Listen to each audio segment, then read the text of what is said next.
వచ్చినట్టు నువ్వుంటే చూడవా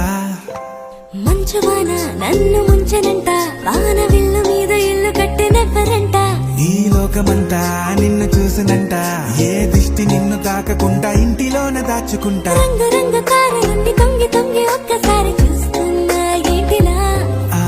పైన లేని వెన్నెలంత నేల మీదకొచ్చినట్టు నువ్వు